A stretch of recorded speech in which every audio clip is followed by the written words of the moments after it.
Hello, good morning everyone. Today I'm gonna show you how to open the remote control for the split type aircon, and the brand is Kolin. First, you have to remove the battery cover. Remove the battery.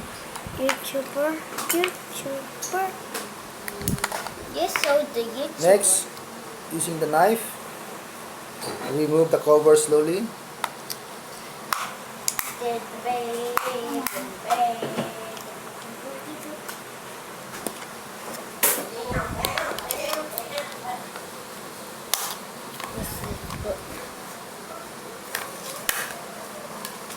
Simple.